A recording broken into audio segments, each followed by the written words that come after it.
자, 칠판으로 왔습니다. 칠판에 보니까 무언가 그림이 그려져 있습니다. 자, 우리가 점선면이라는 걸 공부할 건데요. 초등학교 과정에서 우리가 공부했던 거니까 여러분들 편하게 한번 보시기 바랍니다. 자, 도형을 이루는 기본 요소가 바로 점선면 이렇게 돼 있대요. 우리가 일단 미리 말씀드린다면 우리가 공부할 도형은 크게 두 가지의 도형입니다. 첫 번째는 평면 도형이라는 걸 공부할 거예요. 즉, 칠판에 종이 위에 그리면 그 상태로 그대로 표현 가능한 그림, 쉽게 평면에 그린 그림이 있고요. 또 하나는 입체 도형이 있겠죠. 입체 도형.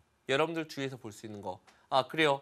우리 집에 있는 텔레비전도 이렇게 부피를 가지고 있습니다. 여러분들. 그죠? 또 입체 도형 중에 뭐가 있냐면 여러분들 선생님이 지금 들게 되는 이 분필도 뭐라 그러죠? 원기둥 모양이죠. 이런 것들을 우리는 입체 도형, 이렇게 두 가지 형태의 평면 도형과 입체 도형을 앞으로 쭉 공부를 할 거예요. 이제 끝날 때까지 계속 도형인데요. 근데 우리가 그 도형들을 가만히 살펴봤더니 막 쪼개본 거예요. 사람을 쪼개면 좀 큰일 나는데 아무튼 잘게 나눠보면 세포가 나오잖아요. 맞죠? 뭐 그리고 들어가면 이제 분자, 원자 뭐 이런 거 더 작은 무슨 쿼크니 뭐 발견됐다 막 이러고 나오잖아요. 그죠? 그것처럼 우리가 어떤 도형을 최대한 잘게 쪼개봤더니 가장 작은 것, 바로 우리가 가장 기본이 되는 것, 바로 점에서부터 출발을 합니다. 자, 여러분들이 나중 되면 배우겠지만 도형을 갖다 우리 기하학 뭐 이렇게 얘기하는데 그걸 다 모아서 집대성한 할아버지가 계세요. 지금은 살아계시지 않는 유클리드라는 분이 계십니다. 그런데 그분이 쓴 유명한 원론이라는 책에 보면요. 점은 사실 더 이상 쪼갤 수 없는 것 이렇게 나와 있어요. 아, 도형에서 우리가 점이라는 건 더 이상 쪼갤 수 없구나. 아무튼 가장 기본이 되는 작은 게 점이구나. 여기서부터 출발한다라고 생각하시면 됩니다. 그런데 이 점이 지나가는 거예요. 아주 굉장히 멀리서 눈이 확 쌓여있는 산에 어떤 사람이 쫙 걸어갑니다. 그러면 점이 멀리서 봤을 땐 발자국이 점처럼 보이는데 그것들이 막 모여서 얼핏 보면 그 사람의 뭐가 이루어져 있죠? 간, 길이 이루어져 있죠. 아, 점이 막 모였더니 간, 길, 선으로 보입니다. 우리 눈에. 그죠? 아, 점이 쭉 지나가서 생긴 자취, 흔적들, 그게 바로 뭐가 된다? 선이 된다. 자, 그러면 선이 딱 있을 때 요거 선생님이 사실은 중학교 때 학교 운동장에다 장난했다 혼났는데요. 선생님, 학교 선생님 별명을 갖다가 좀 재밌는 별명인데 항상 죄송한데 이미 걸려서 혼날 거 다 혼났으니까 죄송하지 않다라고 하고 장난을 어떻게 했냐면요. 학교 운동장을 새벽에 일찍 갔어요. 흙바닥이었죠. 근데 거기에다 보면요. 예전에는 이렇게 나무 판자가 있어서 여기에다 이제 강목을 이렇게 대서 눈을 이걸로 쭉 끌고 가면서 치웠어요. 눈을 치웠는데 학교 운동장은 흙바닥이었습니다. 눈이 하얗게 쌓여있죠. 선생님이 흙바닥 위에다가 눈 위에다가 이 나무판을 딱 대고서 선생님 별명을 쭉 운동장에 정말 엄청 크게 글씨를 쭉 썼어요. 막. 예. 걸렸어요. 근데 중요한 건 지금 뭐냐면 지금 선생님이 이 나무판을 눈 위에, 종이 위에 콕 찍는 순간 사실 뭐가 되죠? 눈 위에 콕 찍었다 떼면 선이 나타날 거예요. 그런데 그 선을 쭉 밀고 가니까 글씨가 왜 됐어요? 예, 선생님 별명의 첫 글자가 미음으로 출발했는데 이렇게 판자 모양이 이렇게 있는데 이걸 대고 쭉 가니까 이제 이렇게 뭐가 되더라? 글씨가 되더라. 또 이쪽으로 돌려서 또 쭉 밀고 내려가니까 이렇게. 이해되시겠죠? 결국 이거는 이제 뭐가 됐냐면 선이었는데 선이 쭉 지나가면서 뭐를 만들었죠? 하나의 이거 뭐라 그래요? 우리 직사각형. 면을 만드는구나.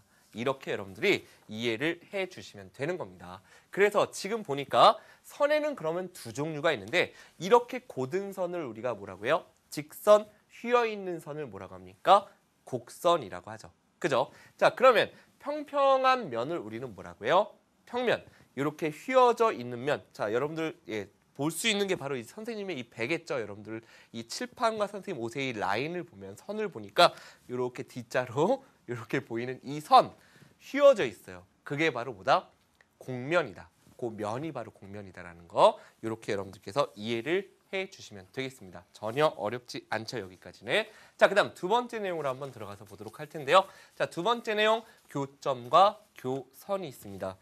자, 선생님은 오늘도 촬영을 하러 이렇게 오면서 여러분들 만나러 오면서요. 운전을 하면서 왔는데 여러 번의 교차로를 지나왔어요. 사거리를 지나왔는데 우리가 교차로라는 건 뭐냐면요. 차가 다니는 길이 차로죠. 차로인데 그 둘이 서로 이렇게 만나요. 그럼 이게 바로 뭐가 돼? 사거리가 될 거 아니에요? 그때 여기 뭐가 생겨요? 바로 교차로가 생깁니다. 아, 교차로, 차로가 만나는 곳. 그렇다면 선과 선이 만났더니 거기 한 뭐가 생기더라? 점이 생기더라. 그걸 우리는 교점이라고 이야기를 하는 거예요. 이해되시겠죠? 자, 그 다음 여기 보면요. 지금 뭐가 있냐면 면이 있습니다. 면에다가 선생님이 샤프를 가지고서 여러분들 연필을 가지고서 구멍을 뽕 뚫었어요. 이렇게 들고 뽕 뚫고 났더니 뭐가 뚫렸다고요? 선생님이 지금 구멍이 뚫렸대요. 근데 그 구멍을 우리가 작게 만들어 보면 그게 바로 뭐가 돼요? 점이 되겠죠? 그러니까 면과 선이 만나서 뭐가 생기더라? 교점이 생기더라. 아, 교점이 생기는 경우는 선과 선이 만났을 때, 선과 면이 만났을 때 생길 수 있구나라는 거 생각하시면 되겠고요. 자, 그 다음에 면과 면 두 개가 이렇게도 만날 수 있다는 얘기예요. 선생님이 지금 여기에 면이 하나 이렇게 있잖아요. 그죠? 면이 하나 있는데 이걸 다른 면 하나가 뚫고 훅 지나간 겁니다. 여러분들 눈으로 봤을 때 이렇게 보면 될 것 같아요. 그럼 밑으로 뚫려서 나오겠죠? 거기 만나는 곳엔 바로 뭐가 생깁니까? 선이 생기잖아요. 지금 그림 보면은 바로 어느 부분? 요 부분. 여기에 바로 교선이 생긴다. 근데 이렇게 교선이 평면과 평면이 만났을 때는 곧게 나올 수도 있지만 요 원기둥의 옆면은 휘어져 있는 곡면이죠.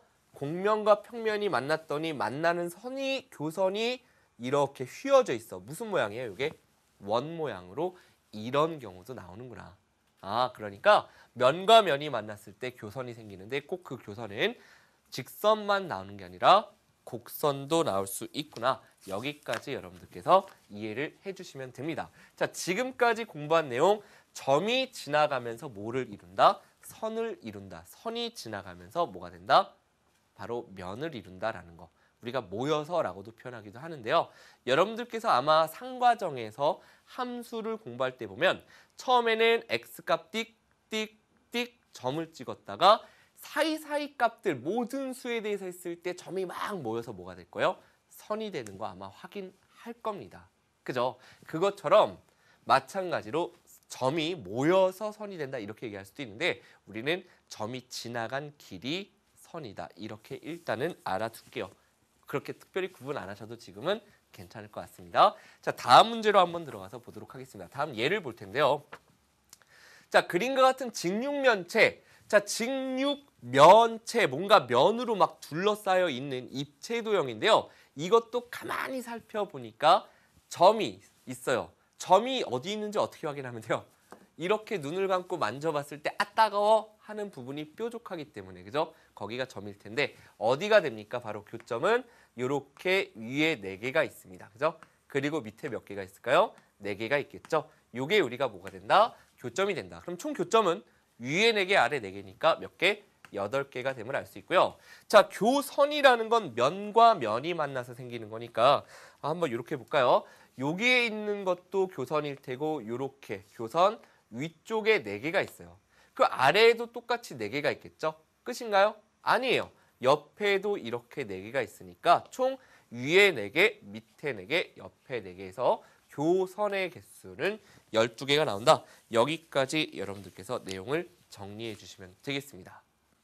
자, 이제 여러분들 함께 예제 문제 다뤄보도록 하겠습니다. 교재 37페이지에 있는 바로 예제 1번서부터 출발하도록 할게요. 자, 문제 어렵지 않으니까 편안하게 마음으로 보시기 바랍니다. 자, 그림과 같은 오각기둥에서 다음을 구하여라 라고 되어 있습니다. 오각기둥이 나와 있어요. 자, 밑면이 오각형인 모양이고 두 밑면이 서로 뒤에서 배우겠지만 초등과정에서도 어느 정도 했죠. 기둥 모양으로 돼 있다 이렇게 생각하면 되지만 두 밑면이 서로 크기와 모양이 똑같습니다. 평행하고요. 자, 이렇게 돼 있을 때 교점의 개수였습니다. 자, 교점이 뭐였죠? 선과 선이 만나서 생기는 점, 여기서는 그죠? 그러면 예를 들어 DI라는 선과 D라는 선이 만나서 바로 점 D가 생깁니다. 맞죠? 그러면 교점의 개수는 위에 몇 개가 나오냐면 위에 5개가 있어요. 오각형이니까. 그리고 밑에에도 몇 개? 5개가 있겠죠. 총 몇 개의 교점이 생긴다? 5개, 5개 더해서 10개의 교점이 생긴다. 이렇게 구해주시면 되겠고요. 자, 두 번째로 교선, 뭐하고 뭐가 만나서 생깁니까? 면과 면이 만나서 결국 우리가 모서리라고 부르는 거죠. 요렇게 위에 5개의 모서리가 있죠. 교선이 생기고 밑에도 이렇게 5개가 있습니다. 그 다음에 옆에도 5개가 있겠죠. 총 5 더하기 5 더하기 5니까 결국 15개의 교선이 있다. 이렇게 여러분들께서 구해주시면 된다는 얘기예요.